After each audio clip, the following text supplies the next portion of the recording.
Como que surgiu a ideia? Por que Três Itilhas precisava bombeiros voluntários? É que na época, em 1993, nós inauguramos o hotel com 54 austríacos. Uma banda de música e os outros eram turistas particulares. E muitos deles eram bombeiros. E quando chegaram assim, no nosso hotel, já tinha talvez algumas deficiências. Tinha muitas coisas que o bombeiro não ia deixar passar. Mas como aqui na época não precisava projeto de bombeiro para construir, isso não era costume, não tinha, não precisava. Podia construir sem o projeto de bombeiro. Então teve algumas falhas que eles perceberam. E como Três Itilhas, uma cidade austríaca, crescendo, hotéis grandes, firmas grandes, e não ter bombeiro, isso para um austríaco não caberia na ideia de um austríaco. Não tem nenhuma cidade na Áustria que não tem bombeiro voluntário. As cidades grandes, elas têm os bombeiros pagos pelo Estado. Mas as cidades pequenas, todas tinham bombeiros voluntários. Como Três Itilhas é uma cidade quase que austríaca, isso aqui eles acharam que caberia bem. E nós encontramos um bombeiro que se hospedou aqui, andamos toda a cidade, fomos ver, ele achava muitos defeitos, mas isso para nós não tinha muita importância, que nós sabíamos que aqui esse problema que eles tinham lá, eles construíam as casas uma colada na outra, e aqui não tem esse problema, né? Então se queimava uma casa, queimava aquela, mas não a cidade toda, né? Em 94 fomos para a Áustria. Nós sentávamos junto com o Sr. Wegscheider, aí nós fomos lá para Innsbruck, né? Sentar junto com o pessoal. Voltamos para cá, né? Daí o Conrado que fez os contatos com todos. Ele falou, mas então vamos formar os bombeiros, mas tem que ser em segredo, não pode ficar espalhando para todo mundo, porque senão vamos arrumar confusão. Para formar esses bombeiros, precisamos ter uma regra. Então ele pegou as regras dele lá e veio para cá. Eu busquei ele na terça-feira em Curitiba, numa terça-feira de abril, e na quarta-feira nós fizemos uma reunião nessa sala aqui. Chamei todos os que eu tinha escolhido. Nenhum desistiu. Eles escolheram de várias profissões. Então, o Rudolf como tradutor, mecânico, o Jorge, marceneiro, e para ter não dois da mesma profissão.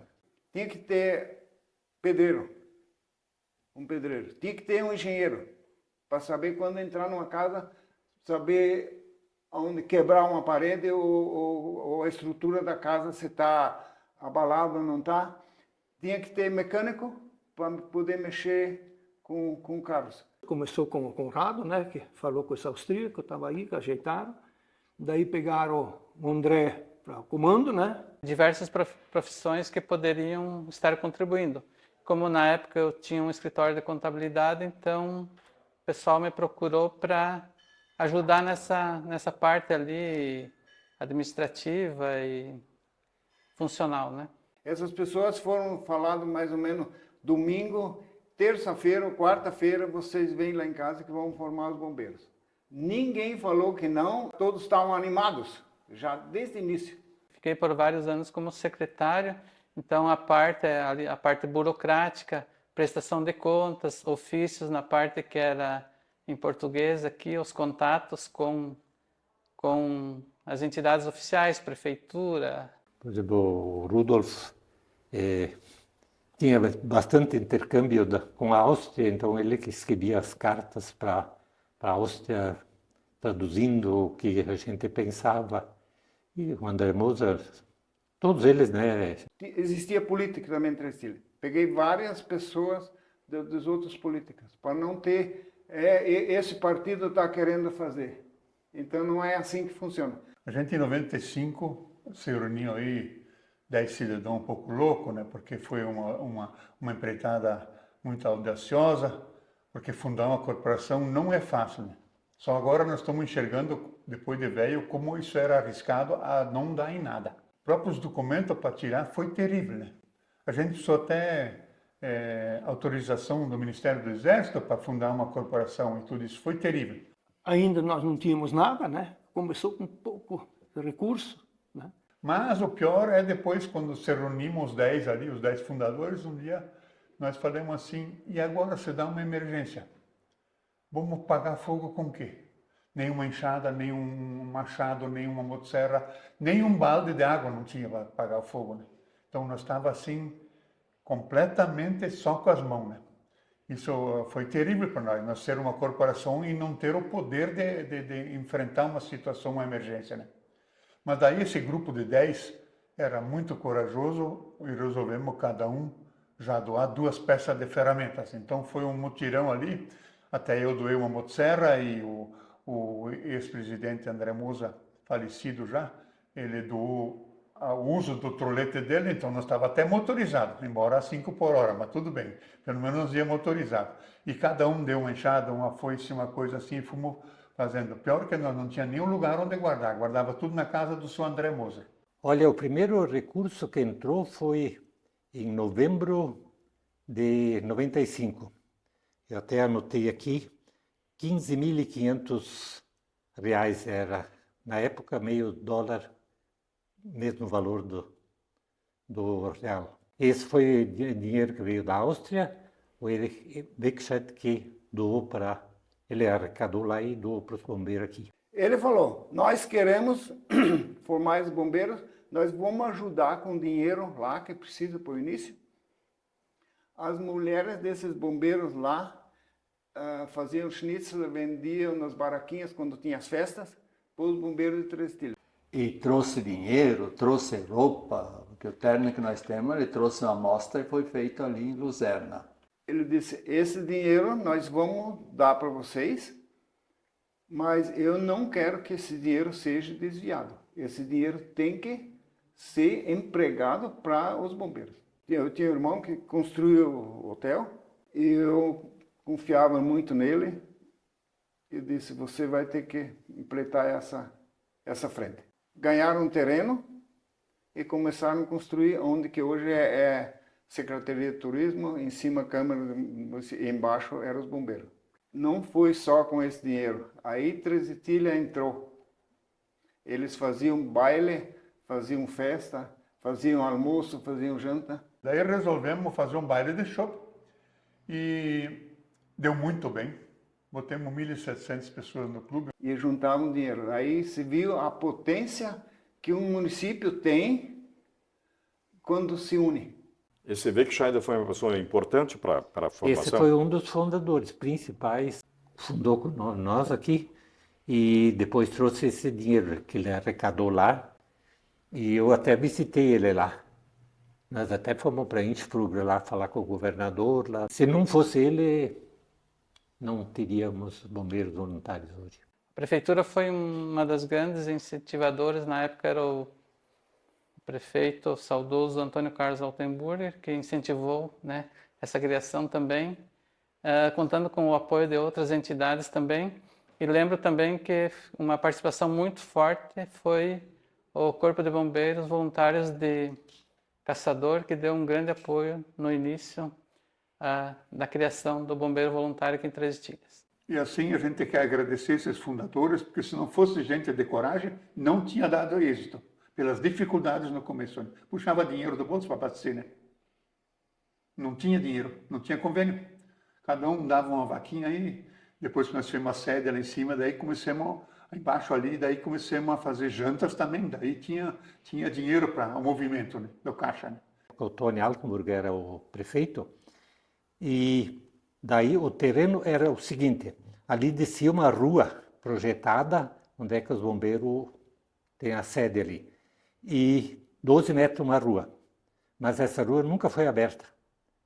E o Tony comprou pela prefeitura mais 8 metros. Então o terreno ficou, aquele terreno de uma rua para outra, com 20 metros e foi construído 16 metros, 2 metros foi deixado cada lado.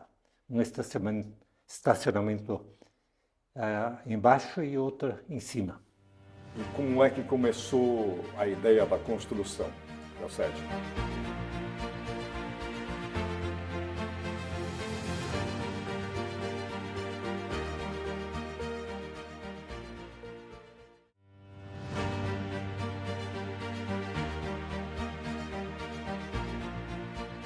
Da sede, nós, em novembro, quando o Weckscheid voltou pela segunda vez, fomos a Caçadora. Eu, o André e o Weckscheid, para ver como era a construção lá.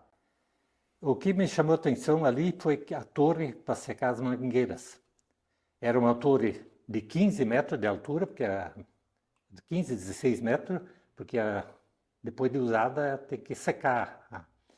Em 97 eu fui para a Áustria, aí foi um grupo grande daqui de Três Ilhas, acho que nós estávamos mais de 20, comandado pelo Karl Birnbaum, que formou o grupo. Daí lá eles dobravam, então precisava a torre a metade da altura. E aqui no projeto inicial era para ser 15, mas depois ficou aqui 8 metros, né, que serviu bem também. E depois disso, como é que iniciou? Vocês conseguiram fazer o que, na primeira edificação, o que tinha lá? Na primeira edificação, então, começou a se fazer o piso. A escavação foi feita nesse primeiro, enquanto o Weckscheid foi e voltou. E me lembro bem, as pedras para o piso e o ciclope atrás, nós conseguíamos uma caçamba da prefeitura e ia lá no Jair Falquete, que cortava pedra de calçamento, e aí sobrava muito. Daí ele mandava uma caçamba lá e em sábados nós não tinha carregadeira para tirar as pedras em cima, convocava o pessoal em sábados e isso foi uns 2 meses. Tanto do piso como do ciclope, o muro, que foi feito atrás, que tem 5 por 16, dá uns 80 metros quadrados, foi alguma pedra ali. Esse idealizador, que era o Conrado Musa, e esse Erich Weckscheid foi os idealizadores que trouxeram essa ideia. E eles conseguiram $18 mil. Para nós, aí começamos a sede, né? Mas esses 18 mil iam evaporar já, se não é nós que tocamos aquilo lá. O gerente de laticínio, que era bombeiro, e todo mundo, um era secretário, outro era advogado, e cada um teve que pegar na mão e rebocar as coisas e erguer tijolo a tijolo. Conseguimos com os 18 mil erguer os nossos 2 andares. Porque ali foi bombeiros e associação de turismo, conjunto. A associação de turismo, eu também era o tesoureiro. Pior ainda, não tinha dinheiro para nada. Daí os bombeiros começaram, até a primeira laje. Daí ficou parado uns 3, 4 anos que não deu sequência, porque os vereadores entraram bem depois, né? Temos que sair do chão, os primeiros eram nós, né? Conseguimos levar nossos 2. Mas daí deu um contratempo com a Secretaria de Turismo, não tinha dinheiro, ficou anos parado ali. Mas nosso funcionava. A garagem, para nós, tinha uma laje boa, ela não vazava, né? Bem embaixo nós funcionava. E nós tínhamos o Jaci Peretti, um pedreiro e um servente. E quem projetou essa primeira sede? Fui eu que projetei toda E o senhor se inspirou no quê? a altura do caminhão, né? E Caçador, então nós fomos lá visitar a sede deles. Então ficamos anos parados, mas até que enfim conseguiram acabar esse prédio, que foi a nossa grande salvação na época, né? Naquela época nós não tinha bomba ainda, era de balde. Um passava o balde para o outro e fizemos uma corrente.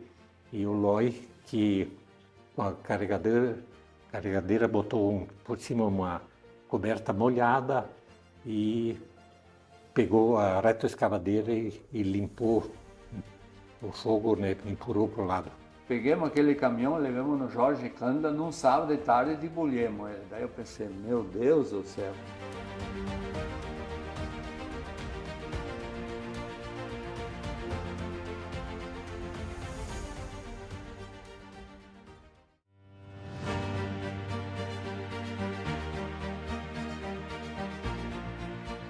Lembro das primeiras ocorrências que nós tivemos dois incêndios aqui, um próximo à Serraria Candler e outro no bairro São José. Desses eu me lembro que no início tinha pouco equipamento, mas já foi um começo. O primeiro incêndio, eu cheguei até lá e mandei água para cima. Eu nem cheguei até no incêndio, porque não tinha nem condições de subir. Pegou fogo numas casas da serraria, quando era casa muito perto, uma da outra, né? E uma casa queimou, mas ela queimou inteira, mas nós conseguimos molhar as vizinhas, porque já estavam começando a queimar por lá de fora, né? naquela época nós não tinha bomba ainda, era de balde. Um passava o balde para o outro e fizemos uma corrente. E o Loi, que com a carregadora, botou por cima uma coberta molhada, pegou a retroescavadeira e limpou o fogo, né, empurrou para o lado. Eu sei que até as mulheres, aquilo avisava e as mulheres passavam para as outras casas. Foi num dia que tinha um alto de Natal aí, até comentaram quando nós voltamos que nós tínhamos feito a nossa primeira ocorrência com sucesso, né? E o primeiro carro de incêndio era a minha picape, para levar o pessoal, para levar. Uma vez fomos lá nos Bruca e eu tinha a picape Willys, os bombeiros não tinham nada. Então nós ia com a picape e tudo cheio e aí foram lá apagar o fogo. Mas a sua picape era só para transporte, não tinha água, só levava os bombeiros. Sim, só os bombeiros, porque era da pedreira, era a minha, sabe? Nós não tinha nada, não tinha bomba, não tinha nada. Depois sim, foi comprado bomba, isso sim. Usava o combustível, o senhor pagava, alguém pagava para o senhor? Ou Mas era... a gente nem ligava, nem olhava, levava, se era para ir, ia, não, isso não se cobrava, isso era tudo voluntário, não tinha essa. A primeira coisa que o caçador aconselhou, como bombeiros, que tivesse uma bomba. Daí nós compramos uma caretinha, um motor de Fusca, foi feito o motor dele e a bomba da Triglau de caçador. E daí um mecânico lá de Rio das Antas que montou, que ele tinha montado já para caçador essa mesma bomba. Com algum recurso arrecadado foi adquirida a primeira bomba, né? Eu lembro que quando veio a primeira bomba, que quando tinha um riacho por perto, alguma coisa, você podia também usar essa bomba de sucção e também que ajudava no combate a incêndios, assim, né? E com essa bomba, então, arrumamos mais o Érico Klotsky, que ele tinha um carro que tinha um engate. Então, nós saía que nem louco quando dava um incêndio por aí com aquela bomba de engate. Mas só que essa bomba de engate precisa de água, né? Nós não temos água. Todos os hotéis aqui tinham piscina, inclusive aqui o Hotel Tradicelin, o Alpenrose, o Hotel Tirol, o Parque Hotel, e daí tinha aquela da praça ali, aquela. Então fizemos um mapa tudo, então nós estávamos mais ou menos bem, né? E todos os carros tinham um engate atrás, eu tinha na época um Del Rey, fui a Ouro para comprar o engate para poder puxar a bomba.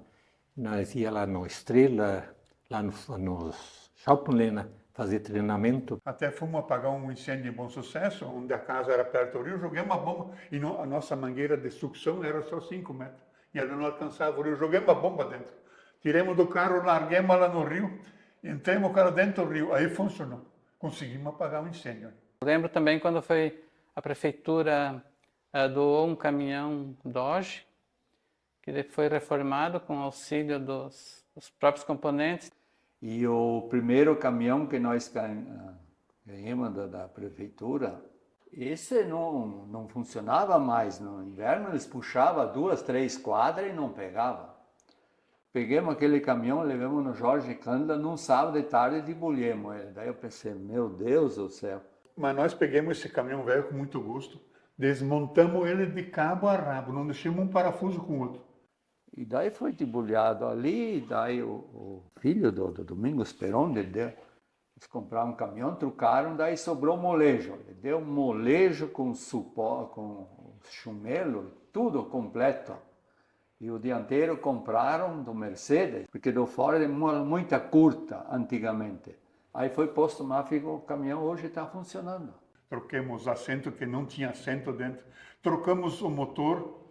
Conseguimos fazer mais um baile, troquemos o motor, era um Perkins, ainda não pegava, né?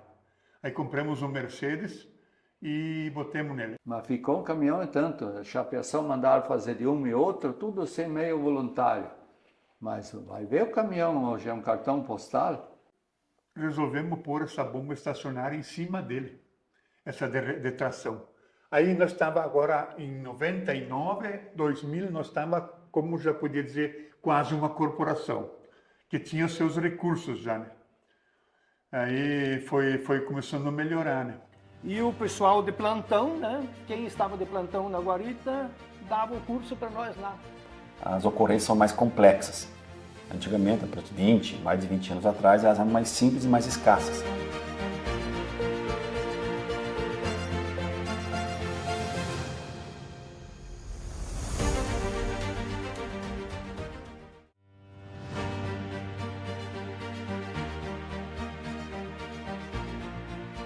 Nós fomos convidados pelo Tenente Piccoli, da guarita, era o comandante da guarita de Ibicaré, né? Diz, não, olha, nós vamos abrir uma vaga lá em Ibicaré, vocês vão lá embaixo e vamos treinar os primeiros socorros, tudo na guarita, né? Então começamos aí, muitas vezes pegava a Kombi cheia dos bombeiros, ia lá, e o pessoal de plantão, né? Quem estava de plantão na guarita, dava o curso para nós lá. Mas olha, ali aprendemos um monte de coisa, né? Os cursos de primeiros socorros, né? Sabe que aqui na hora ninguém tinha nada, né? Então ali a guarita ajudou bastante, né? E botava os policiais ali que estavam de plantão, né? Para dar o curso para Trestilho e para os bombeiros, né? Muito bem foi ali. Sabe? Você que conhece bem lá, Catarina, como funciona lá na Áustria, você acha que aqui é mais ou menos parecido, é igual o trabalho que o pessoal faz aqui? Lá eu morava sempre na cidade que já tinha os bombeiros voluntários também. E aqui eu acho que eles são mais, não é adiantado, mas que nem lá, então eles têm os Rote-Kreuz, né, que é os ambulâncias, né, tudo separado. E aqui é junto com os bombeiros, então eles fazem essa parte também. Então eles têm muita capacidade de atender todo o povo. Esses novos pegaram o serviço de clínico, que diz, né? Porque nós, no começo, não fazíamos esse serviço, né? Porque o modelo austríaco, nenhum bombeiro faz parte clínica, porque ele só atende emergências, fogo, enchentes, ou quedas de árvores e coisas assim, né? Hoje na Áustria já os bombeiros têm que ir em acidentes, mas não podem pôr a mão, né? Mas eles têm que ir porque estar do lado, porque se pegar fogo, a Cruz Vermelha atende as vítimas. E eles têm que estar ali. Caso pegar fogo, não precisa chamar o bombeiro, já está, né? Então eles estão acompanhando os acidentes hoje, né? E assim foi continuando, né? Cada pouco com mais treinamentos, né? As ocorrências são mais complexas. Antigamente, mais de 20 anos atrás, elas eram mais simples e mais escassas. Então eu entrei por convite da corporação. E depois o que acontecia, a corporação ia administrando, ia dando cursos com parceiros de caçador e de outras corporações que vinham para cá e repassavam informações e conhecimento para os demais bombeiros. Aí logo que entrei, veio a corporação de caçador e começou a ministrar os primeiros cursos de combate a incêndio e etc e tal. Aí depois de alguns anos que a corporação foi evoluindo, a cidade foi crescendo, as ocorrências foram aumentando, que nós vimos a necessidade de ampliar o leque de atuação da corporação. Aí a gente procurou atender também atendimento pré-hospitalar. Claro, como todo início, com veículos simples, com equipamentos modestos, né, e com uma estrutura bastante enxuta. Mas foi um início também que a gente teve ali no início dos anos 2000, que a gente começou a trabalhar também com atendimento pré-hospitalar. Que, na verdade, hoje é o carro-chefe de qualquer corporação no mundo, hoje é o atendimento pré-hospitalar, né? Matéria de número de ocorrências. Então, hoje os bombeiros têm um fardo bem pesado para carregar e na corporação, no início aqui, não tinha isso muito claro, as responsabilidades que acabaram recaindo depois de alguns anos, e com o aumento depois desse grupo, foi possível fazer todo esse tipo de atendimento. Então, minha história começou em 2007 e eu vi toda essa transição acontecer do início, né, de algo bem assim, fazer bem comunitário, principalmente com serviços sociais, não necessariamente serviços de bombeiro, até hoje com uma equipe totalmente especializada, atendendo situações complexas, tanto de combate a incêndio como de resgate, como também a atendimento pré-hospitalar, que é 90% do consumo do tempo hoje dos bombeiros na instituição, né? Mudar as ideias também, porque era só velho que estava ali, né? Os velhos estão, assim, com essa ideia meio atrasada sempre, né? Porque uma corporação, além de você ter boa vontade, você precisa ter um aporte financeiro para comprar equipamentos e poder dar treinamento para esse pessoal. Tínhamos uma caravana para atendimento pré-hospitalar. A gente evoluiu bastante na parte de atendimento pré-hospitalar.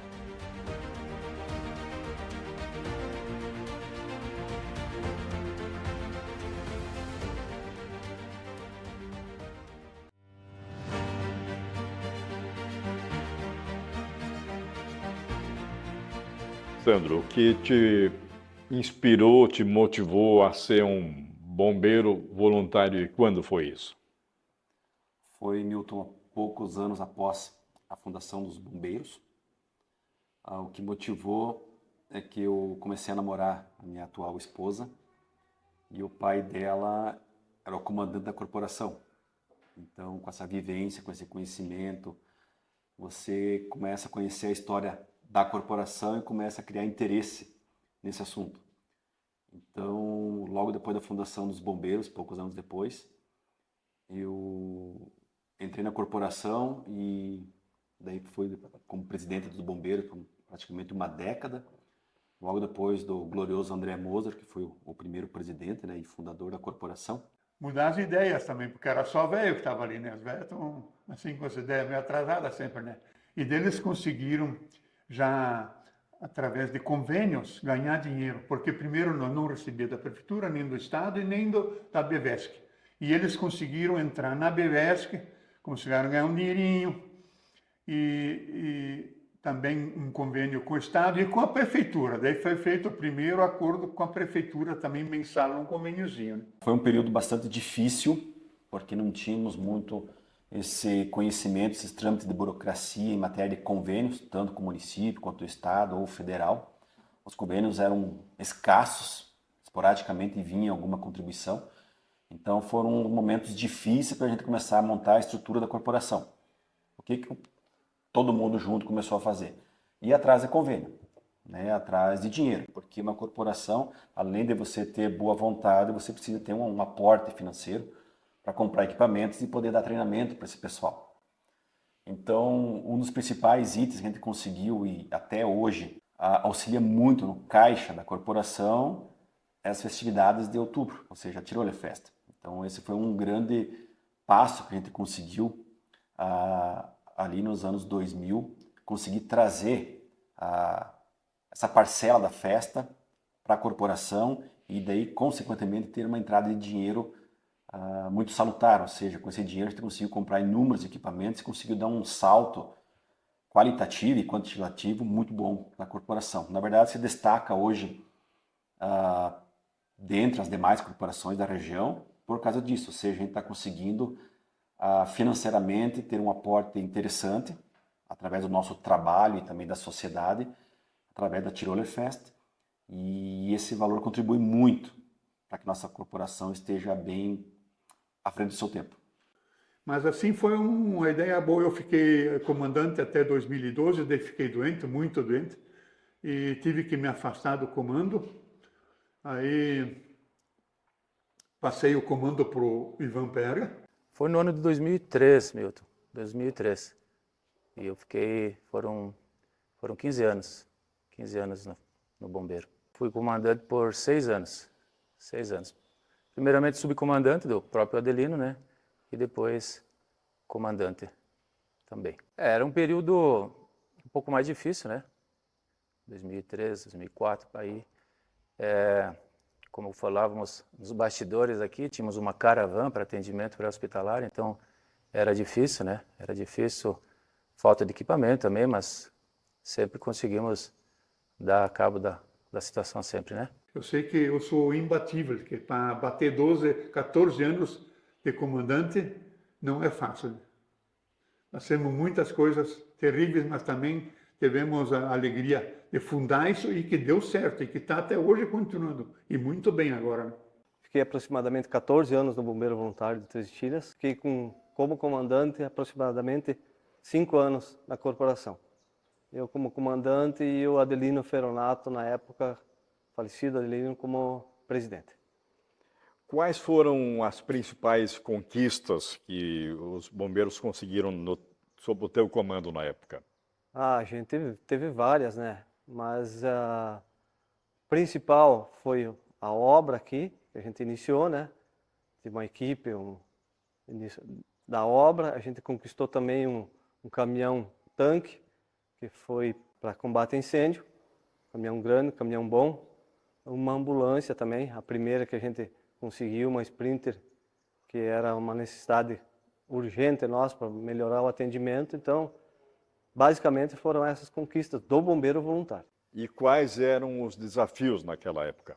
Justamente é isso, né? A gente ter uma sede operacional que desse melhor qualidade, agilidade para nós poder prestar o serviço para a comunidade. E para você, como é que foi ser o comandante dos bombeiros voluntários? É uma honra, né? Você está numa corporação que é 100% voluntária, onde você, muitas vezes, você acaba tirando dinheiro do próprio bolso para poder ajudar em deslocamentos de curso. A gente fazia aí com o carro próprio. Então, a gente tinha uma equipe muito boa.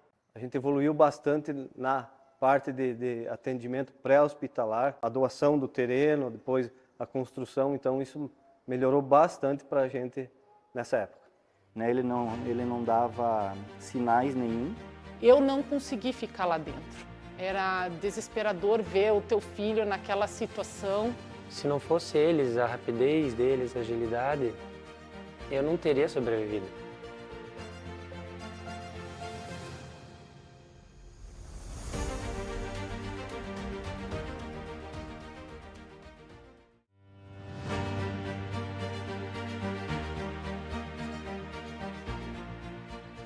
Foi em 31 de agosto de 2009, meu filho Conrado, ele tinha 1 ano e meio naquela época.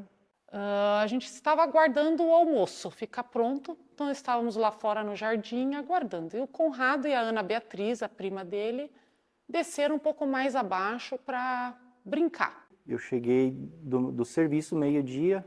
O Robson desceu, falou, o Conrado não está lá embaixo. Eu falei, ué, como não está lá embaixo? Não encontrei ele, fomos procurar. Falei, deixa eu ir lá dar uma olhada. Fui lá olhar, realmente ele não estava. Um pouco mais acima do gramado, tinha piscina, ela é toda cercada, né? Tinha uma cerca.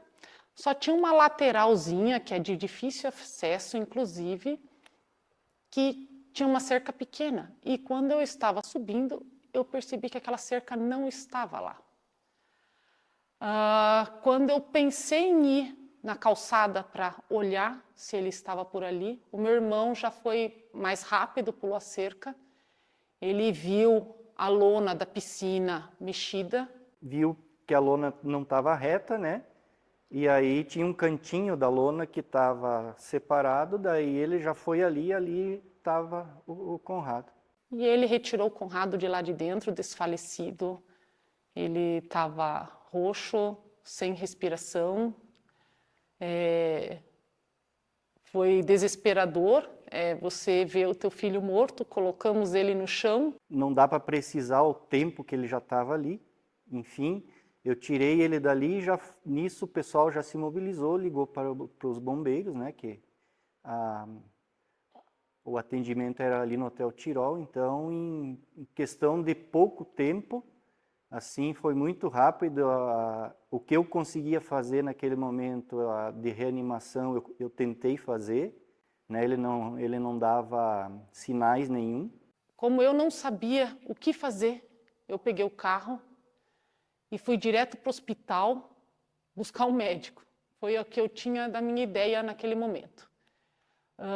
O médico já estava fora do hospital por um acaso, assumiu o controle do volante e já voltamos pro local. E aí os vizinhos chegaram, de repente já chegou os bombeiros também. Acho que naquela época, se eu não me falha a memória, foi o Pablo, o Robson Zanata, né?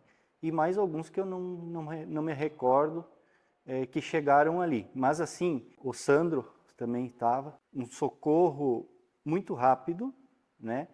que foi tentado no local fazer a reanimação dele, ele deu sinais, né? Deu sinais de volta, e nisso já foi para o hospital. Entre o acontecido, Milton, e a consequência disso tudo, o desenrolar da coisa, foi muito rápido. Isso não durou 10 minutos, eu acho, não tenho noção, isso foi tudo muito rápido, mas já estava 3 bombeiros à paisanas lá, com o carro deles particular, carregando o Conrado dentro do carro. Foi um momento muito difícil, foi um momento de muita angústia, né? De você ver seu filho praticamente morto, afogado, né? E poucos minutos veio ajuda através dos bombeiros. O médico já saltou do carro e entrou com eles, com os bombeiros, e foram embora. Partiram para o hospital. O médico que estava lá já interviu, fez os preparativos, foi chamado o SAMU. Eu não consegui ficar lá dentro. Era desesperador ver o teu filho naquela situação. Então eu ficava lá fora da janela, tentando aguardar uma notícia boa, que o Conrado estava vivo, porque até aquela hora a gente não sabia. Nós tínhamos o pediatra dele que estava em Chapecó, ele nos atendeu e orientou o médico daqui, pediu para levar a Joaçaba. De repente, uma hora escutei um choro, falei, graças a Deus, ele deu um sinal de vida, né? E nisso ele veio de Chapecó em tempo recorde naquela época, ele de carros, né? A gente tem, assim, muito que agradecer a muitas pessoas, né? Então, foi difícil, foi. Dali, então, ele foi para a UTI neonatal em Lages, onde ficou, acho que uns 4, 5 dias lá. A médica da UTI já foi bem sincera comigo, tinha falado para mim, assim, como ele estava inconsciente e convulsionando. Ela falou assim, ele pode ter várias sequelas, me falou todas as sequelas possíveis que ele poderia ter ficado. Ela falou, só que isso a gente só vai conseguir descobrir dia após dia. A gente foi junto, acompanhou. Então, no outro dia, no horário de visita, eu fui a primeira a visitar ele lá, aguardando ver como que ele estava, né? E para minha surpresa, ele estava sentado na cama. Quando ele me viu, ele olhou e falou assim, mãe, quero tite, quero uma madeira. Para mim isso foi a maior alegria da minha vida, porque ele estava falando, ele estava se movimentando, ele estava, sabe, estava normal, né?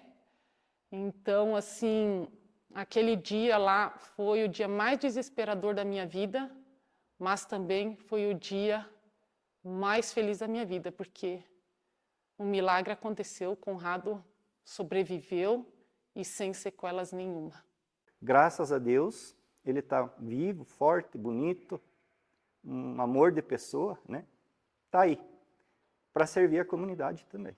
Graças primeiramente a Deus e também depois a todas as pessoas que ajudaram, parentes, vizinhos, os bombeiros que vieram rapidamente e prestaram o socorro imediato para o Conrado. Eles saíram da casa deles, eles estavam almoçando com a família, largaram tudo e vieram lá prestar o socorro para o Conrado. Eu, por mais que a gente saiba, né, dos primeiros socorros e tal, eu não sou bombeiro. Mas eu tive treinamento no meu tempo de seminário, eu tive esse conhecimento de primeiros socorros, né, de você agir nesses momentos. Mas a gente não consegue, né? A gente não consegue porque você é parte inerente do processo e tanto a comoção quanto o nervosismo, isso, às vezes até a gente falha nisso daí. É diferente quando é com os outros, né? Então, assim, foi crucial a presença dos bombeiros, eu não tenho dúvida. Inclusive, os médicos me falaram depois também que por ele ter recebido a massagem cardíaca de imediato, primeiro o Robson começou, em seguida os bombeiros vieram e continuaram a massagem cardíaca, a respiração boca a boca, que isso foi fundamental para ele recuperar a oxigenação e ressuscitar, na verdade, né? O que eu quero passar nessa mensagem é que eles continuem fazendo o trabalho deles, independente do que muita gente fala. Muita gente elogia, muita gente apoia, né? Muita gente ajuda. Só quem precisa sabe o valor que tem. Só quem precisa. Assim como muitas coisas na vida, só sabe quem passa.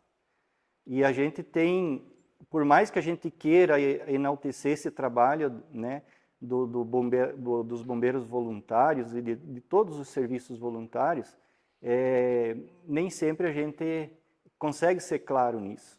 Mas quem passou por isso, eu te digo com certeza que é grato pelo resto da vida, pelo trabalho que eles fazem e passa a apoiá-los de qualquer maneira, seja em serviço, seja financeiramente, seja em qualquer promoção que eles façam para também manter essa sede que tem aqui, né?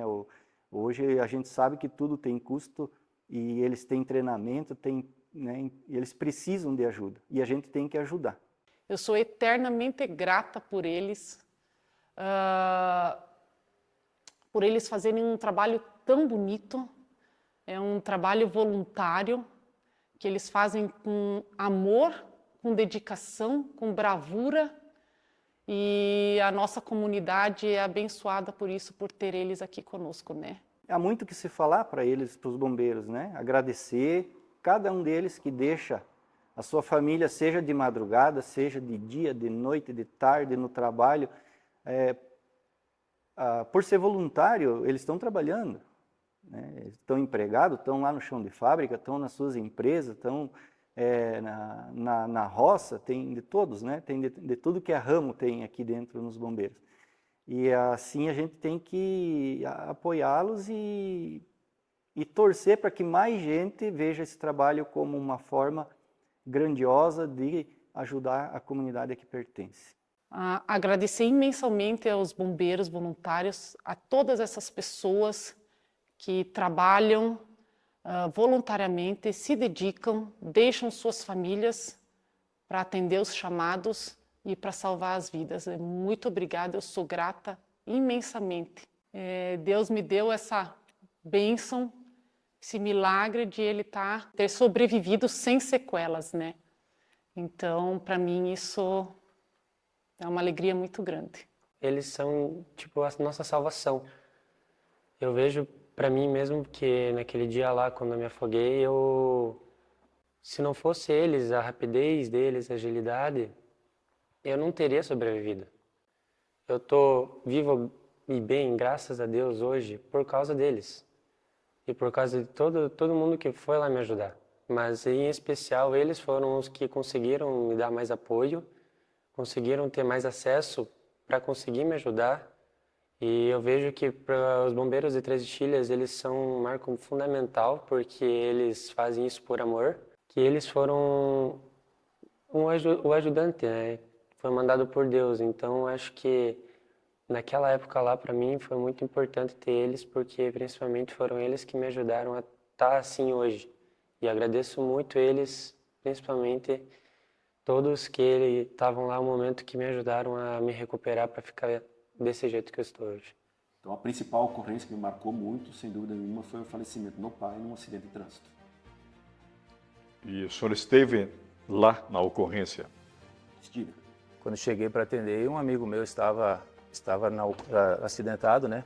O rapaz que era o motorista do caminhão, sendo levado para casa já, assim, com múltiplas fraturas, mas estava vivo.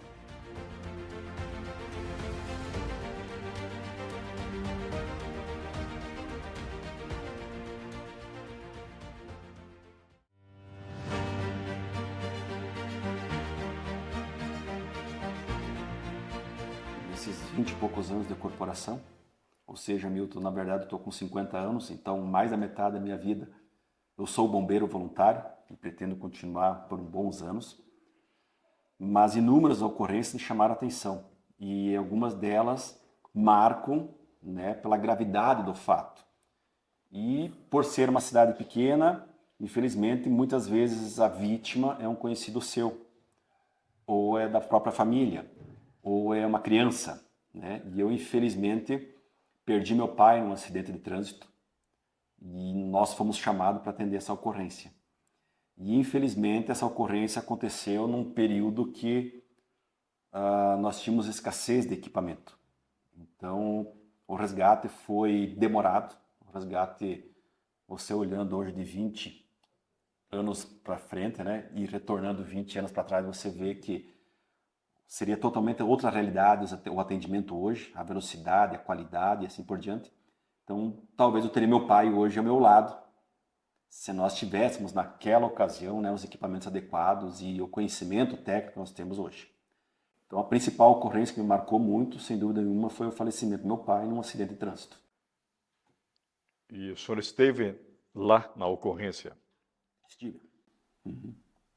Estive na ocorrência. E para ter uma ideia, hoje nós temos equipamentos moderníssimos, né, para corte, para expansão, de ferragens, e aquela vez eu não tinha. Então tudo era feito com alavancas, com corrente, com uma força bruta. E tudo demandava muito tempo e muito pouca técnica, porque eram equipamentos arcaicos, né? A profissão bombeiro, ela, a cada chamado você tem uma emoção diferente, um aprendizado diferente, né?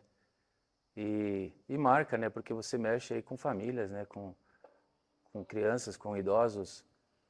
E como nós temos uma cidade pequena, e na minha época nós tínhamos uma escala também restrita, né? De atendimento, é muito fácil se deparar em atender um conhecido seu, um amigo seu, né? No momento de que marcou, posso estar citando, quando cheguei para atender, um amigo meu estava acidentado, né? E aí você vê que o treinamento que você tem, o equipamento que você tem, não pode estar fazendo mais nada, né?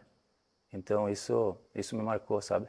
E fica guardado aí, né? Teve um acidente com um caminhão, num domingo à tarde. A gente se deslocou para o atendimento, foram 2 equipes de bombeiros de Três Tilhas, de Joaçaba, os 2 motoristas presos às ferragens. A gente levou 40 minutos para desencarcerar um motorista, inconsciente, estava tendo parada cardiorrespiratória. A gente conseguiu tirar ele foi encaminhado para Joaçaba. Nesse percurso teve parada cardiorrespiratória de novo. Ele ficou aproximadamente 40 dias internado no hospital. Na época eu trabalhava na Incotril.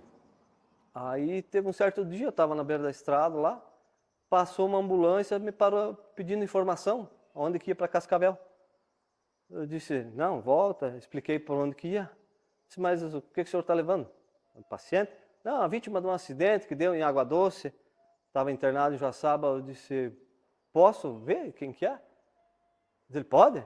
Abriram a ambulância, estava o rapaz que era o motorista do caminhão sendo levado para casa já com múltiplas fraturas, mas estava vivo. Então foi uma coisa que marcou e veio até mim dizer, ó, família agradeceu muito, né, por mim ter participado do salvamento, do resgate dele. Então foi uma coisa que marcou. Então isso nos motiva a seguir em frente, né? E como voluntário principalmente, né? A gente sabe que a gente estava ali um certo período e cumpriu a missão. Então, mas foram várias ocorrências de afogamento que a gente intra-hospitalar conseguiu reverter criança afogada, pessoas inconscientes presas às ferragens, que depois a gente soube que ficou bem. Então, incêndios em hotéis, edificações que a gente conseguiu num tempo rápido evitar um prejuízo muito maior, né? Então, ocorrências foram várias. Fazer a primeira escola oficial, né, por assim dizer. Você tem que estar ciente que qualquer hora do dia ou da noite você vai estar à disposição. E a partir desse ano inteiro, com uma nota adequada e com avaliações boas, a pessoa pode entrar no grupo.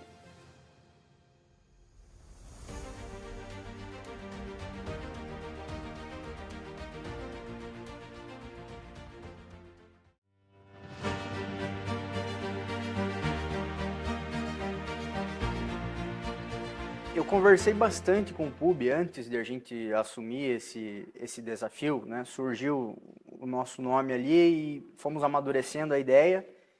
E a gente tinha como um grande objetivo, além de equipamentos, de melhoramentos na nossa estrutura, fazer a primeira escola oficial, né? Por assim dizer. Eu participei da época que era convidado, porque nada mais era que um grupo de pessoas, uma associação pequena, que ela tinha que fazer atividades acontecerem. Então, nada mais lógico que ela chamar pessoas conhecidas para fazer parte por causa da sintonia. Você já conhecia aquele teu colega lá, você já sabia do caráter dele, da índole, da vontade dele trabalhar, chamava ele para junto. E vinham conosco, fazendo cursos, enfim, mas sem uma grade curricular definida, sem um período, entende? Sem uma turma. Quando a gente vê Trestilhas crescer, esse modelo se torna um pouco insustentável. Então tem que dar um próximo passo, transformar em instituição mesmo. Para isso, você vai começar a entrar no edital. Não tem como fugir disso. Então você cria regras, padrões para a pessoa atender, para daí sim ela entrar na instituição. Então quando a gente começa a falar desses padrões, a gente fala de TAF, que é o teste de aptidão física. Tem que passar pela entrevista, que é com um psicólogo. E a gente também tem que falar de um ponto que é importantíssimo, que é a disponibilidade. Você tem que estar ciente que qualquer hora do dia ou da noite você vai estar à disposição da corporação, ou seja, à disposição da comunidade.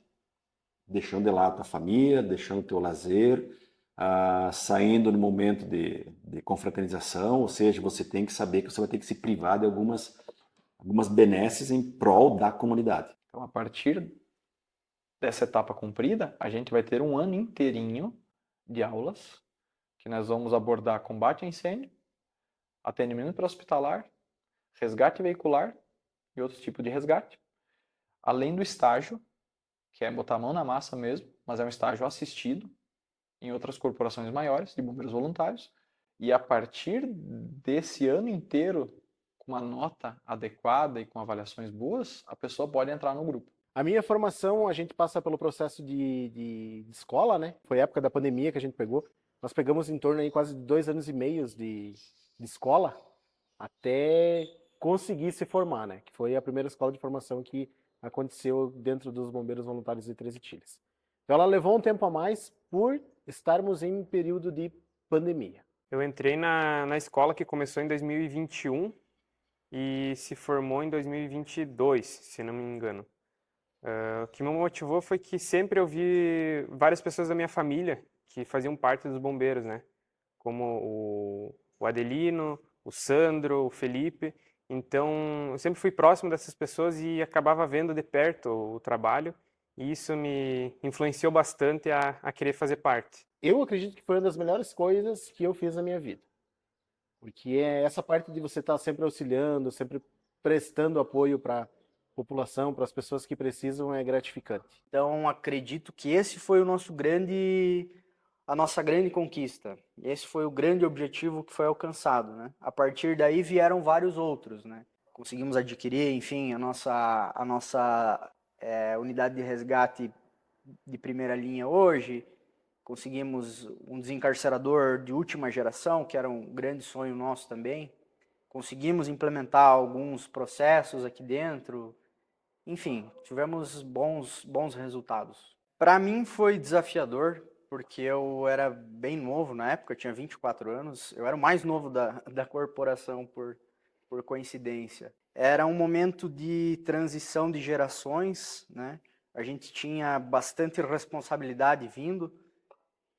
Tinha essa obra que a gente está aqui, né? A sede atual operacional dos bombeiros, concluída, mas com muito por fazer ainda. Tínhamos bastante pontos soltos para juntar. Então foi desafiador, mas foi bom, foi um momento de muito crescimento pessoal. E o que te levou, o que te inspirou, André, a ser um voluntário? O exemplo dos demais, a admiração por amigos que já estavam aqui. Hoje isso é bem claro para mim, na época talvez não tanto, mas um pouco do sentimento de sair da inércia, de parar de esperar uma resposta, de parar de esperar que alguém traga a solução, que não sei, o governo, alguém traga uma solução. E também agradecer a todo mundo que se doa de uma forma ou de outra, que ajuda a manter isso aqui, que faz parte do que é 13 Tilhas, né? 13 Tilhas é trabalho voluntário, é dedicação, é amor à causa, enfim, agradecer. E foi um domingo de manhã, a gente teve o chamado de incêndio e foi justamente aqui. Salvar praticamente o hotel. O maior perigo é esse, o cara não ganha nada e vai se arriscar para morrer.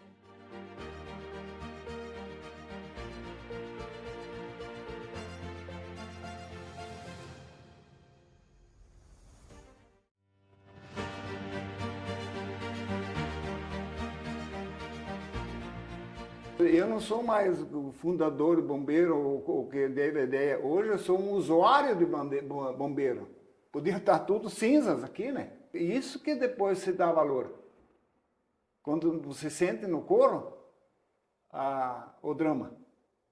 Então, foi justamente um plantão que eu estava na escala, e foi um domingo de manhã, a gente teve o chamado de incêndio, e foi justamente aqui. O incêndio começou, eu e o rapaz fomos lá em cima, fomos com os extintores jogar o fogo, e aquele fogo era um forno, e só nas frestas conseguimos soprar o do extintor, e aquilo começou a aumentar, cair em cima de uns 20 colchões de espuma. Aqueles começaram a pegar fogo, esquentou tanto que não dava para pôr a mão na porta lá de fora, e os bombeiros já estavam ali lá de fora. Eles tinham máscaras para poder entrar nesse fogo. Mas antes de entrar, eles testaram. Você está bem? Você consegue?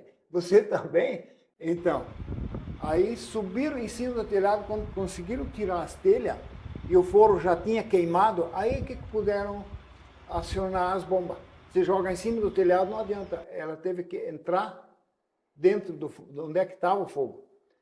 Em meia hora, eles estavam no restaurante tomando café com os turistas.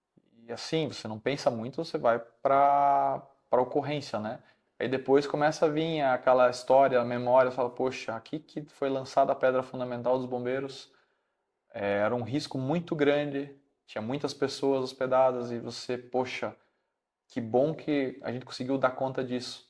Se não existissem os bombeiros aqui, a história não teria sido bonita. Teria sido uma história muito triste, com toda certeza. Porque até um bombeiro na cidade vizinha se deslocar até aqui não só faria o rescaldo, não teria mais nada para combater, né?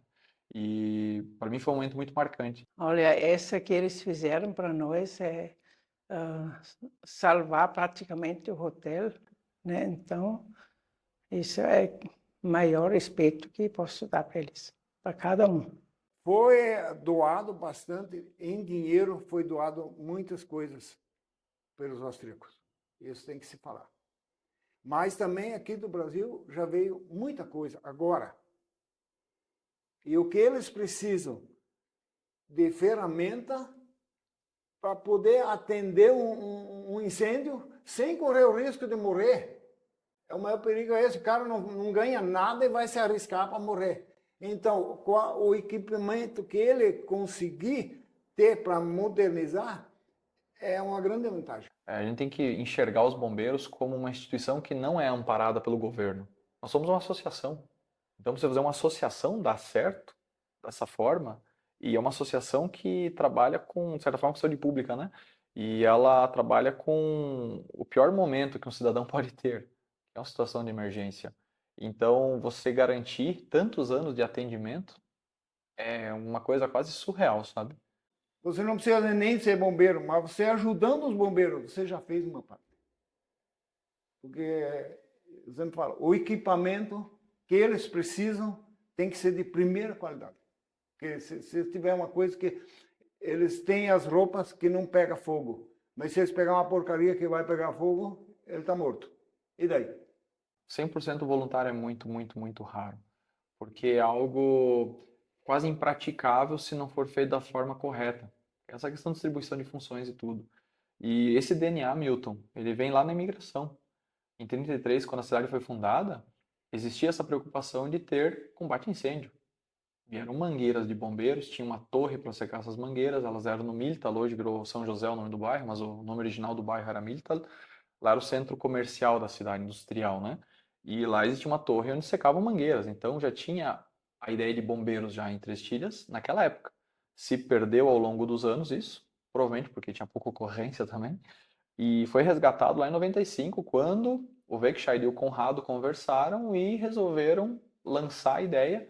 E, de certa forma, isso foi um resgate também, por mais que não foi interpretado dessa forma, mas Três Tilhas tinha no início essa ideia, depois ela foi reformulada e ela foi mutando até chegar ao que é os bombeiros hoje em Três Tilhas, que 100% voluntário é o conceito original, assim como é na Áustria, e profissional acima de tudo, com nível técnico altíssimo, que é o modelo que a ONU pede e que todas as melhores corporações do mundo buscam também. Então nós seguimos essa mesma ideia. E a partir do momento que a minha mãe falou, ó, os bombeiros chegaram, isso me trouxe uma tranquilidade muito grande. Eu cheguei em frente à padaria da Carol, acabou a gasolina do meu carro.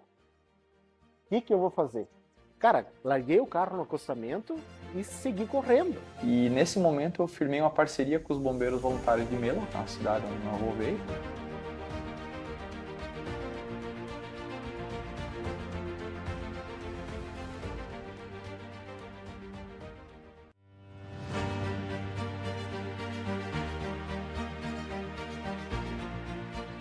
Todas as ocorrências, a que mais me marcou foi uma que eu nem estava presente e que mostrou o real sentido de estar dentro dessa corporação para mim.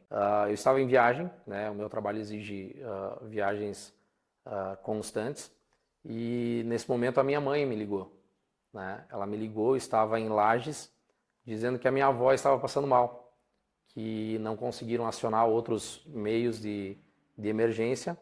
E nesse momento eu acionei a nossa equipe e nós estávamos atendendo já 2 ocorrências nesse momento simultâneo. Então, o restante da corporação ela não mediu esforços para criar uma equipe reserva, pegar a nossa ambulância mais antiga que tem, que nos atendeu muito bem nesse momento. E a partir do momento que a minha mãe falou, ó, os bombeiros chegaram, isso me trouxe uma tranquilidade muito grande. Mesmo não estando presente nessa ocorrência, essa foi a ocorrência que mais me marcou nesses anos de bombeiro. Final do ano de 2023, na virada do ano, no sábado, 5 horas da tarde, nós estávamos assumindo o plantão. Recebemos um chamado de uma criança engasgada. Um RN, um recém-nascido, que tinha se engasgado. Aí a ocorrência era sentido Água Doce, como eu moro na frente da antiga Tirol, eu não vim para a sede, eu não vim para cá.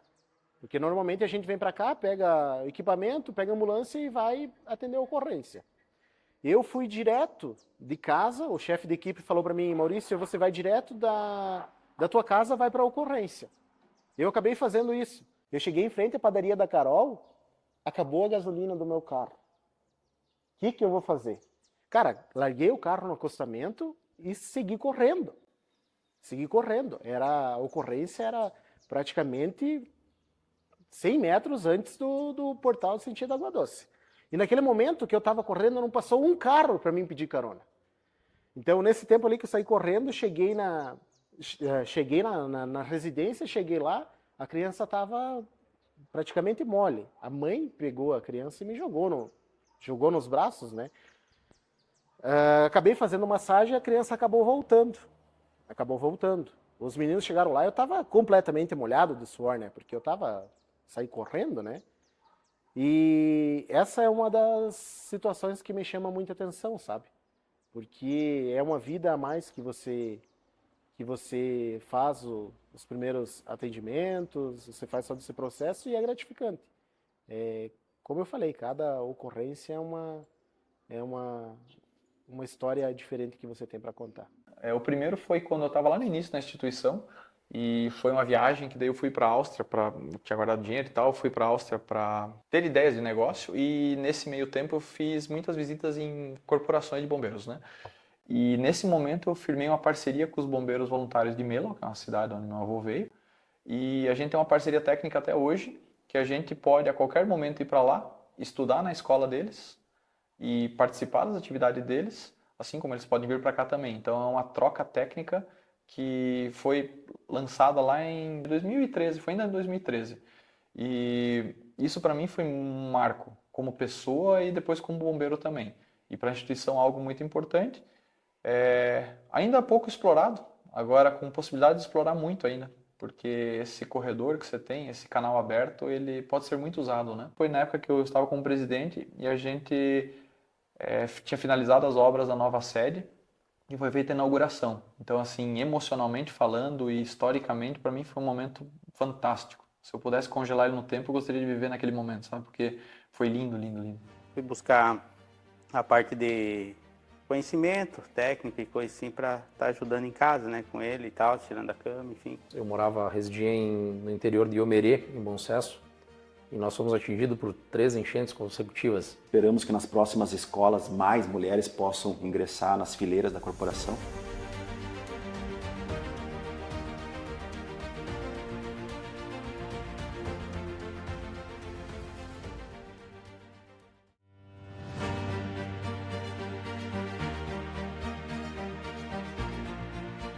Eu estou em 2011 ali, 2012, meu pai sofreu um derrame, 2015 ali ele ficou encamado.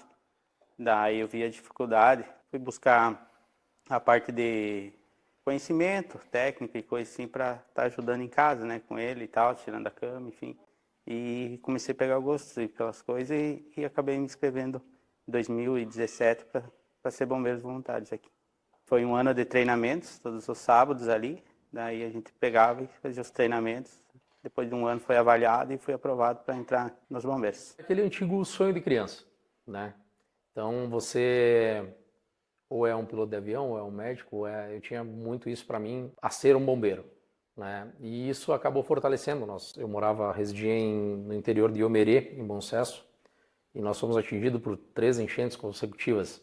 E ali eu vi muito o que, não só a ajuda dessas pessoas, mas também o próprio trabalho voluntário que acontecia nesses momentos. E nisso acabou fortalecendo muito o meu interesse em entrar nesse meio, né?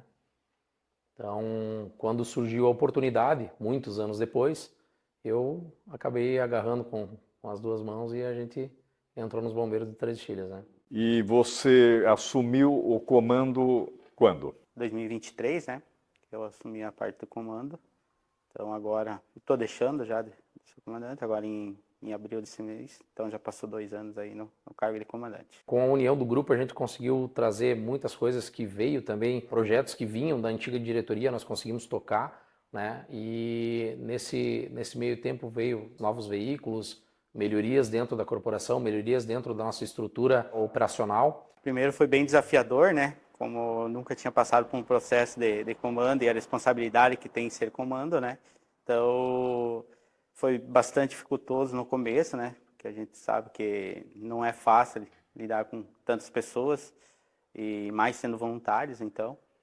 E fui me adaptando e fui seguindo essa atividade de comando aí. Hoje eu deixo o cargo aí bem contente aí com o que eu pude fazer aí. A instituição, hoje, nós conseguimos chegar em um patamar que ela supre a demanda do município, né? Então, salve algumas melhorias que já estão em andamento, que é o nosso novo caminhão de resgate veicular. Recebemos um chassi recentemente. Está entrando agora, são 12 novos bombeiros para a corporação. Hoje é feito escalas de equipes, então nós temos 3 equipes hoje, e dura de sábado até no próximo sábado, que a gente faz a troca de plantão.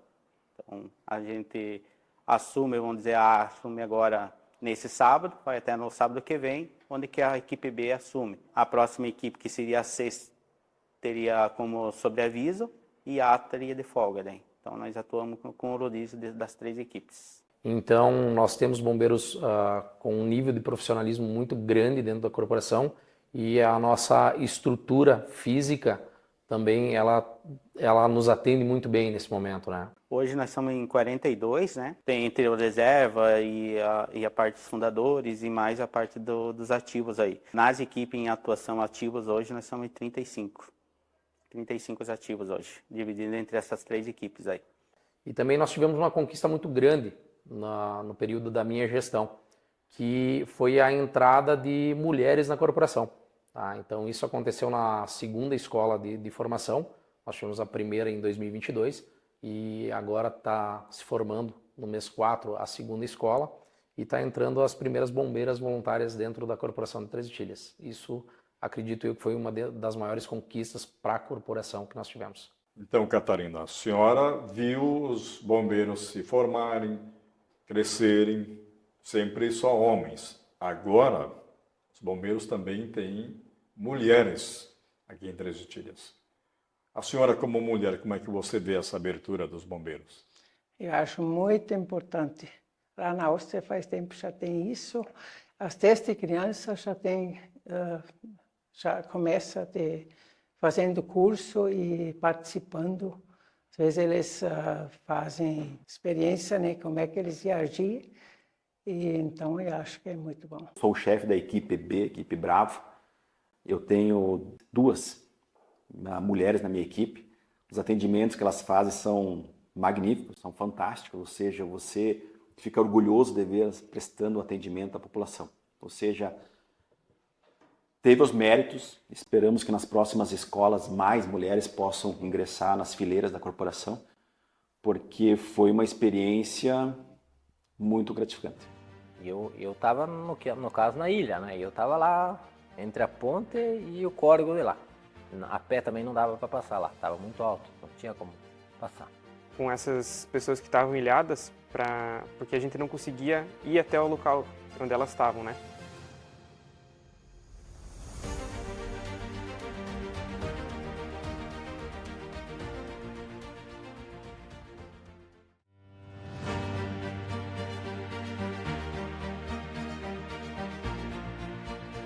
A gente passou por um período de pandemia, né, que foi um negócio até misterioso para todo mundo, ninguém sabia o que ia acontecer na época. Então, as ocorrências daquele período marcaram bastante, muita incerteza, né? Eu vou atender e como é que eu vou chegar em casa, né? Como é que vai ser? Enfim, ocorrências de incêndios a gente teve aqui na cidade que foram desafiadores, ocorrências em resgates, enfim, tivemos alguns desastres climáticos nesses últimos anos também que foram bem diferentes da nossa rotina. Murilo, você já participou de um resgate de uma pessoa em uma enchente. Gostaria que você falasse um pouco como é que foi feito esse trabalho naquela ocasião. Se eu não me engano, eram 3 ou 4 pessoas que estavam dentro de um caminhão que acabaram ficando ilhadas porque ocorreu a ruptura de uma ponte.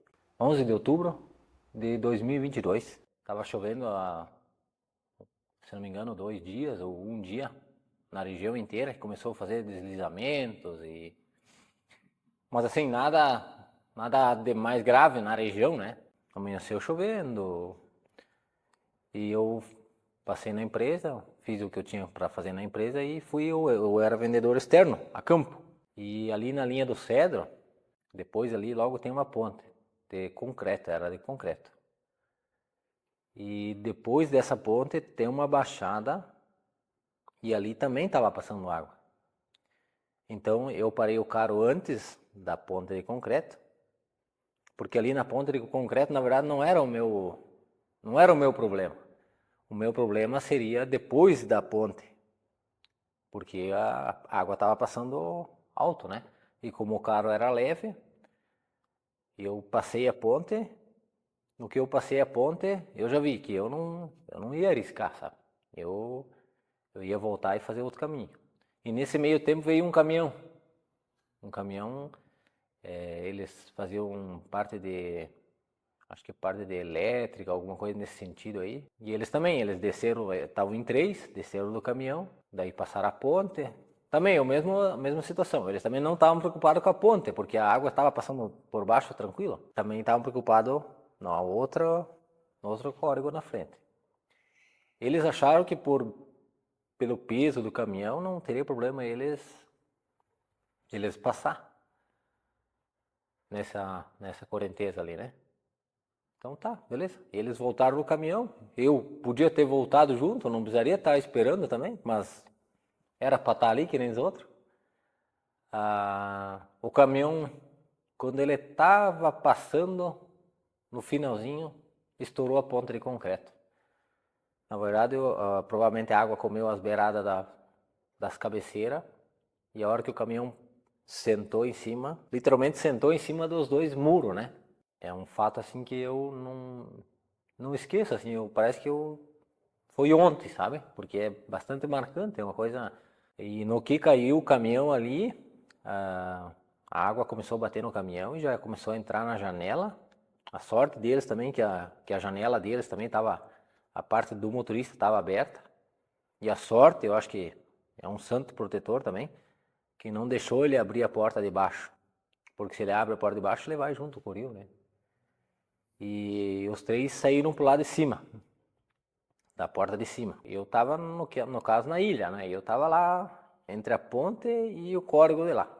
A pé também não dava para passar lá, estava muito alto, não tinha como passar.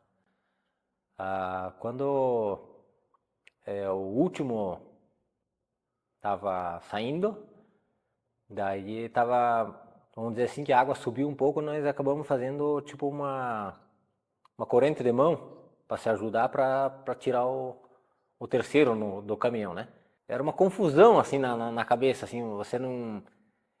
horas parecia que não era o bicho, horas você se apavorava, sabe?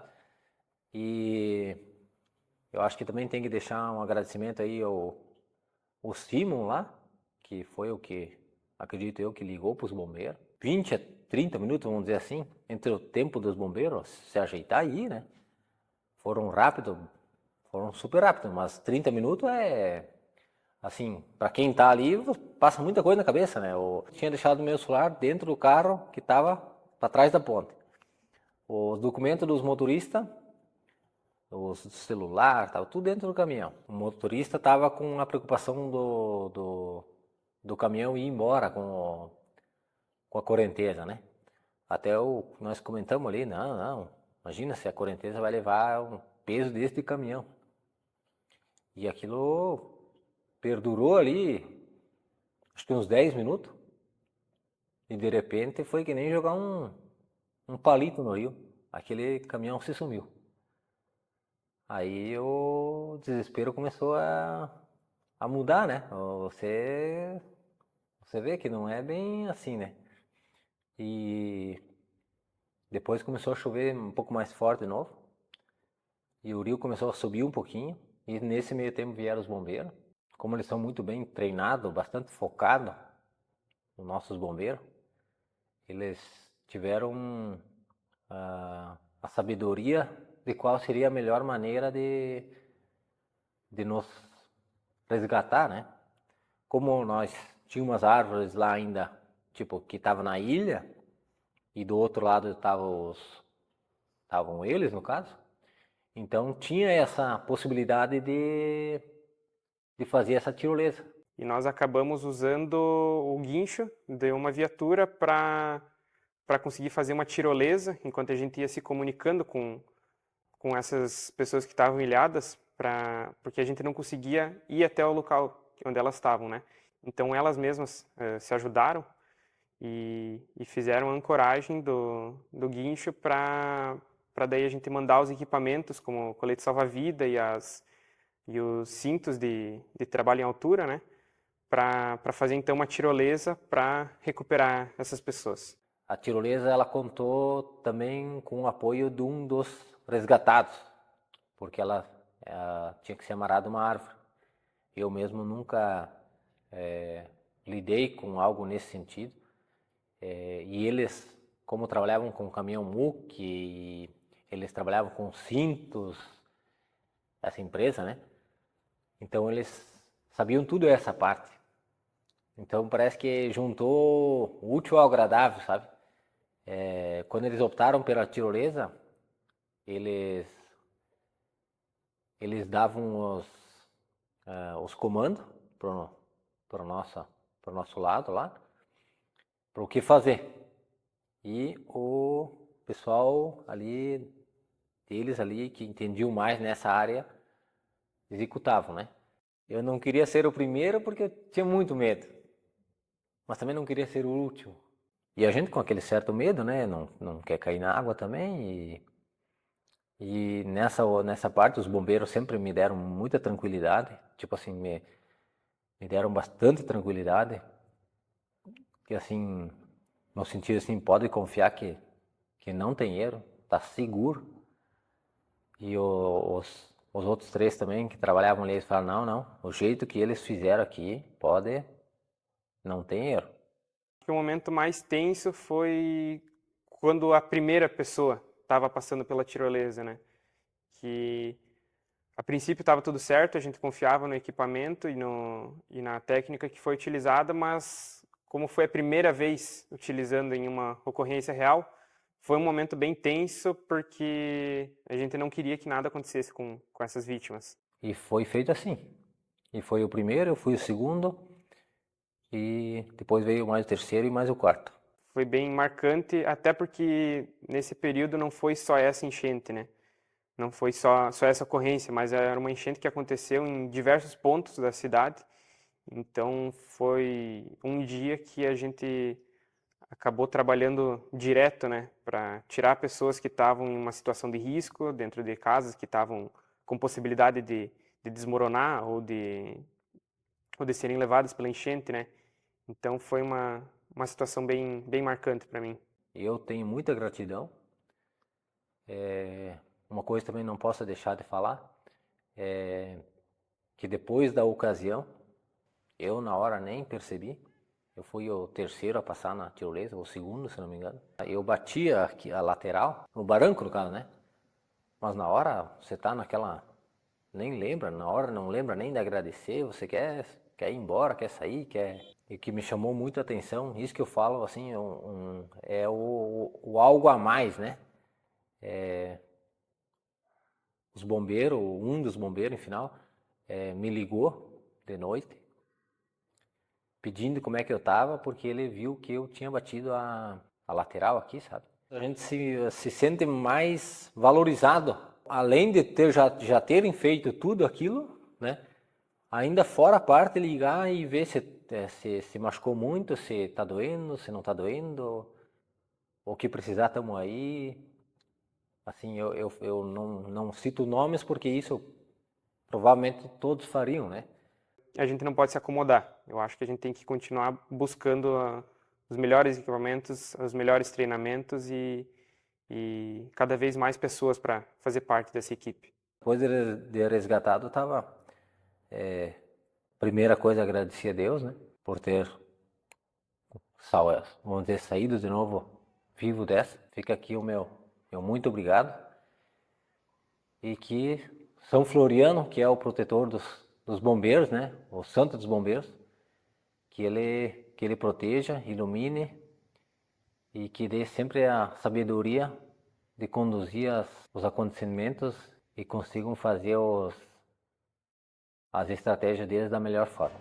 Então acabamos trazendo esse troféu para 13 Itilhas. Que tudo que a gente treinou e tudo que a gente estudou valeu a pena, que deu um resultado muito bom, né?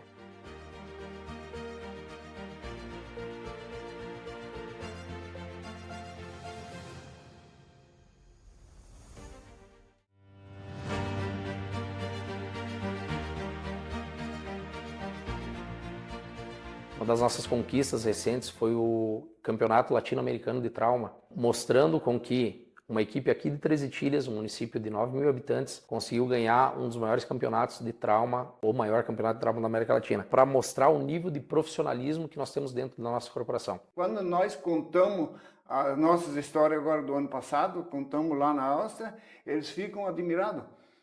Somos campeões sul-americanos. Nós fomos disputar o Campeonato Catarinense Concórdia. E nessa ida para Concórdia, teve uma equipe que ganhou uma vaga para disputar o Latino-Americano no Chile. Então, eles ganharam essa vaga para disputar no Chile, mas porém eles não foram. Eles não conseguiram ir porque eles tiveram imprevisto naquela data. E eles acabaram cedendo essa vaga para nós. Só que essa vaga para disputar o Latino-Americano, que foi na cidade de Puerto Montt, no Chile, nós recebemos ela com 15 dias antes de acontecer o campeonato. Minha dupla antes era o Matheus Steiner, né? Hoje ele foi embora para a Áustria, ele está morando na Áustria. E eu estava sem dupla. Em conversa com o presidente, comandante e tal, cheguei ao nome do Murilo. Acabei ligando para ele, falando para ele que nós tínhamos recebido essa oportunidade de estar indo para o Chile representar 13 Chiles e estar participando do Latino-Americano. E ele, em função da faculdade, ele falou para mim que precisava ver com o pessoal da faculdade, com o professor dele, porque ele tinha provas, matérias que ele ia estar perdendo, para a gente conseguir estar indo para lá. Isso passou, sei lá, uns 20, 30 minutos, ele me mandou mensagem: Maurício, cara, eu não falei com o meu professor ainda, mas eu acho que a oportunidade é fantástica para nós. Por mais que a gente saiba que a gente vai ir, a gente vai competir, nós não temos tempo hábil suficiente para a gente estar se preparando muito bem para esse campeonato, mas nós vamos estar adquirindo experiência para nós mesmos. Eu falei, cara, esse é o meu pensamento também. Foi uma oportunidade bem única poder representar a nossa instituição tão longe, né, para tantas pessoas, para mostrar para as pessoas de fora como é aqui dentro e também para mostrar para as pessoas da nossa comunidade como funciona o nosso serviço e como a gente consegue ir longe, né? Aí, a partir dali, começamos a treinar. Nós tínhamos 15 dias, exatos 15 dias para estar indo para lá. Nós tínhamos que se preocupar com hospedagem, alimentação, passagem, treinamento, era bastante coisa. O que aconteceu? A corporação, ela se juntou, abraçaram a causa, foi corrida atrás de patrocínio, e uma conversa com o pessoal de dentro da corporação, com a família Pioneiro. A Pioneiro acabou arcando com todas as despesas nossas de estar indo para disputar o campeonato latino-americano no Chile. Acabamos indo para lá, disputamos eu e o Murilo, acabamos disputando as provas, com um auxílio muito grande das corporações de Concórdia e Caçador. Concórdia e Caçador, assim, a gente sempre fala que são irmãos nossos, caminham lado a lado, porque eles dão todo o suporte necessário que nós precisamos em todos os sentidos. Então o pessoal de Concórdia veio para cá, treinaram com nós, eles já tinham disputado já vários campeonatos, inclusive mundiais também, já tinham ficado em boas classificações no Mundial.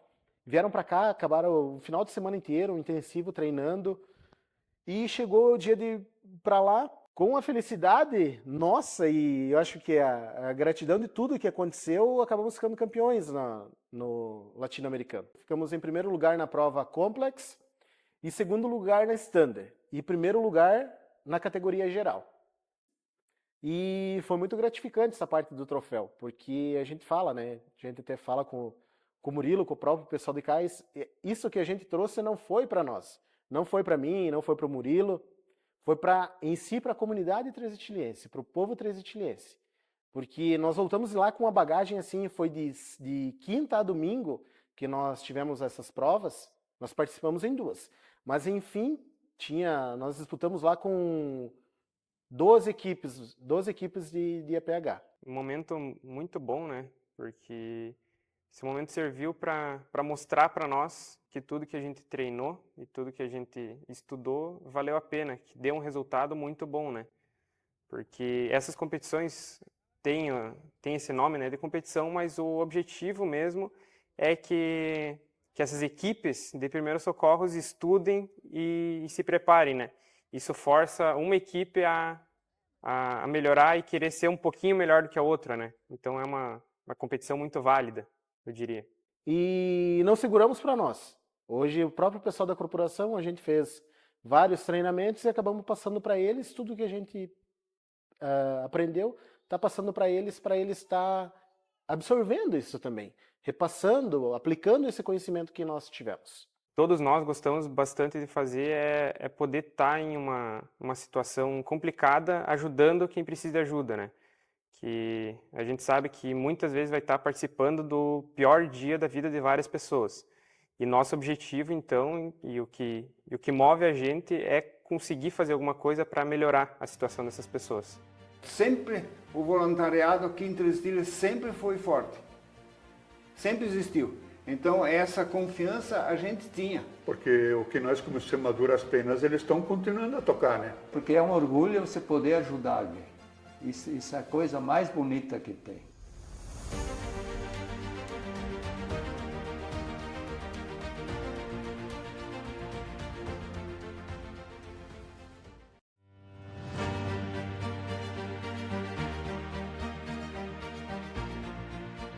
quando eu comecei, eu me espelhava muito nos antigos. O meu objetivo de estar aqui dentro hoje foi o espelho dos fundadores, dos antigos que começaram essa história.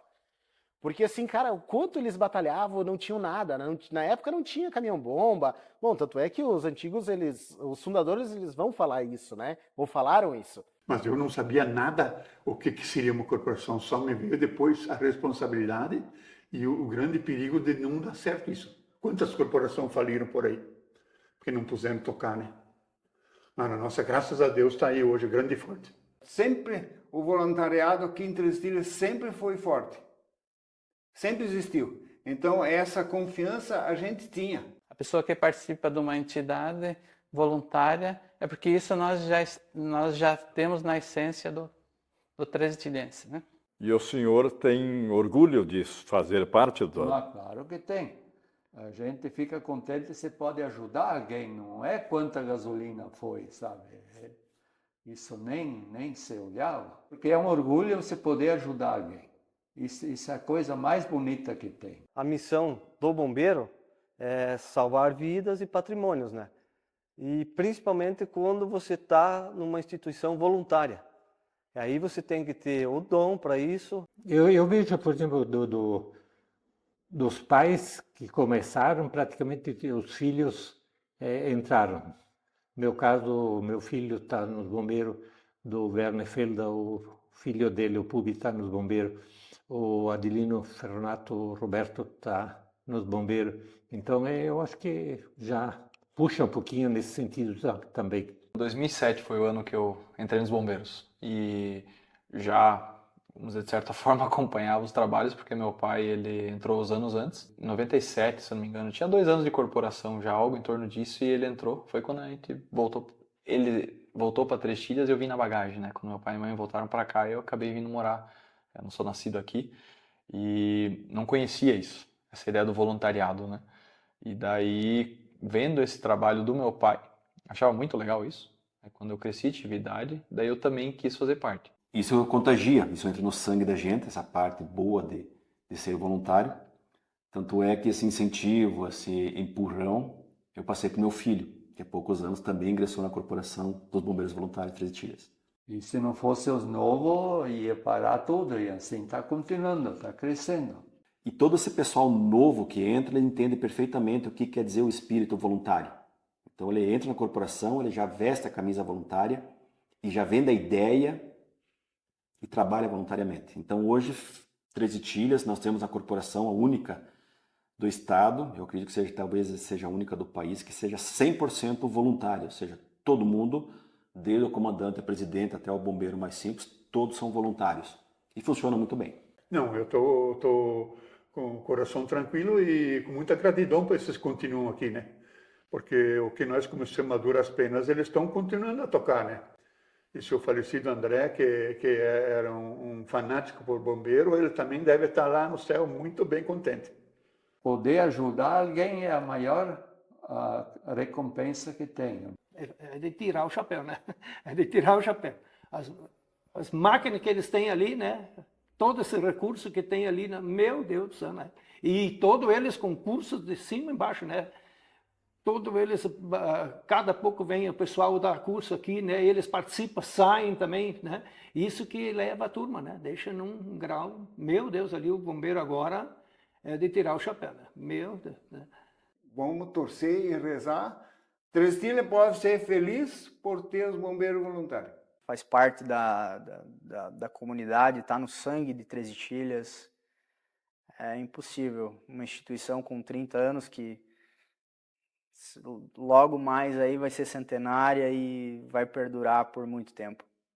Agora, 2025, praticamente foram em torno de 300 ocorrências nas diversas áreas do serviço bomberil, mas pelo carisma que os bombeiros voluntários têm de Três Tilhas para com a população, eu não vejo Três Tilhas sem os bombeiros voluntários, nem na hipótese alguma. Mas, olha, hoje nós estamos orgulhosos, né? Que participamos disso aí. Podemos dizer, não, olha, no começo nós estávamos aí. Nós tínhamos uma máquina, né? Nós tínhamos um caminhão, né? Mas participamos, né? Era mais difícil tudo, né? E hoje é um orgulho, né? Se olhar aquelas maquinárias ali, é um orgulho para nós, né? Isso aí. Eu, quando cheguei no bombeiro, eu não imaginava que eu ia ter um aprendizado tão grande, né? Isso me trouxe uma experiência muito grande para a vida, né? E é muito gratificante, né? Você prestar um serviço voluntário é magnífico e só nos faz bem para a alma, né? Sinto uma satisfação de ter participado e hoje, olhando, eu sinto outra satisfação de ver que ele continua vivo aí, que tem pessoas engajadas, pessoas que estão tocando o bombeiro, né? Só agradecer mesmo, né, porque fazer parte dessa família, eu digo família porque são bem um próximo do outro aí, então só agradecer mesmo. Sem palavras, né? Três Itilhas é uma cidade especial, é diferente onde eu nasci, onde eu pretendo conviver com os meus netos. De deixar um muito obrigado a toda a comunidade pelo apoio de sempre, né? Eles, querendo ou não, são uma força motriz e são um braço da nossa instituição, né? Sem dúvida alguma. Muito interessante olhar para trás como era lá no começo, lá quando a instituição foi fundada, né? Em que todo mundo fazia muito trabalho manual para continuar tocando, né, a equipe. Como, por exemplo, a construção da primeira sede dos bombeiros, né? Aquele prédio foi praticamente todo construído pelos bombeiros. Eram outros tempos, eram tempos que não tinha nada, né? Quando eu entrei já tinha tudo isso aqui, mas quando eles começaram não se tinha nada. Então, ter começado do zero, acho que foi o passo mais difícil que os fundadores tiveram que dar e fizeram isso de forma brilhante. Eu gostaria de fazer um agradecimento especial, né, a todos os empregadores aqui da cidade que liberam o bombeiro empregado hoje, né? Por que Três Itilhas dá certo o nosso bombeiro voluntário aí, 100% voluntário? Porque por trás nos bastidores aí tem muita gente engajada, né? Não só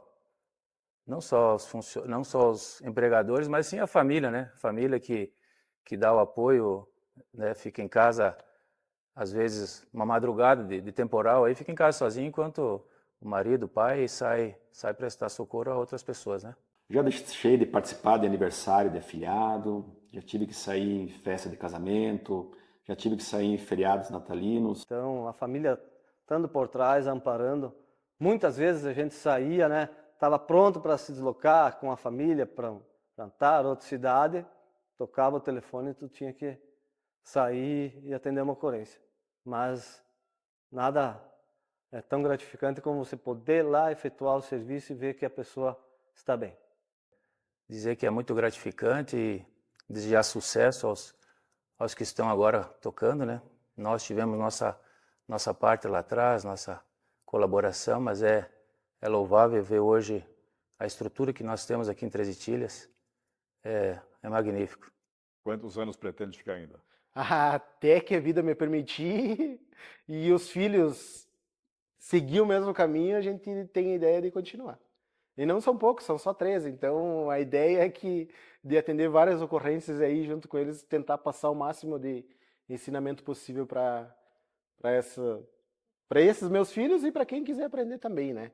Hoje eu sempre falo que a corporação está de portas abertas aí para o pessoal, a comunidade, quem tiver interesse. Eu sempre falo que aquela pessoa que, quando ouve a ambulância, quando vê a gente passando na rua, aquela pessoa que sente o arrepio, aquela pessoa tem um chamado, e o chamado dela é que ir junto com a gente, né?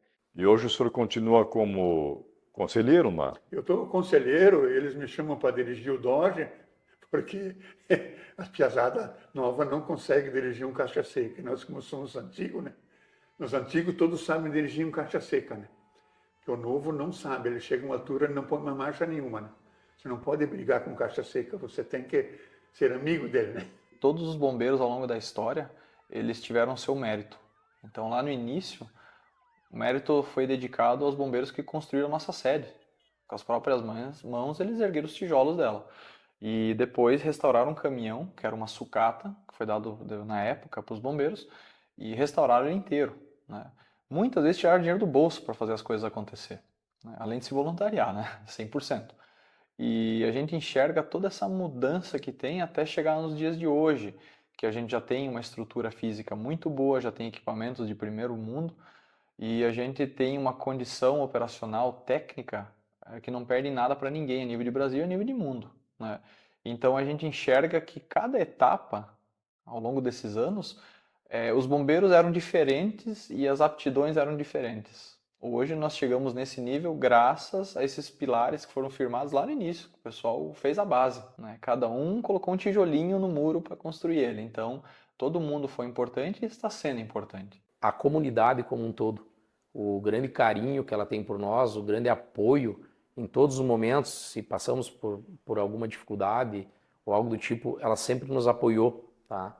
Então, o próprio poder público mostra muito a confiança que eles têm, que a população tem em nós, e isso nos traz uma gratificação muito grande com relação a isso, né? Os bombeiros voluntários de Três Getilhas, ao meu ver, é uma das entidades mais importantes do município. Seja vista que são todos voluntários. Uma estrutura invejável. Eu vejo que na região poucas corporações têm uma estrutura que esses voluntários criaram. E é admirável a velocidade com que atendem as ocorrências.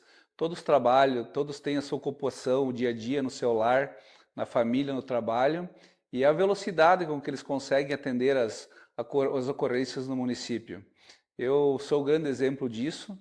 Há poucos dias atrás, a minha mãe teve um acidente doméstico em casa, gravíssimo, e se não fosse a agilidade dos bombeiros e da saúde de Três Getilhas, provavelmente, segundo os médicos, ela não teria sobrevivido. Então, isso mostra a competência, a velocidade, o empenho e, acima de tudo, o voluntariado dessas pessoas que fazem isso por amor ao próximo. Se a comunidade e o poder público participam apoiando os bombeiros, com certeza eles não olham a quem ajudar, eles atendem a todo mundo sem discriminação. Então, nós, como poder público, temos a obrigação de ser parceiro dessa grande entidade.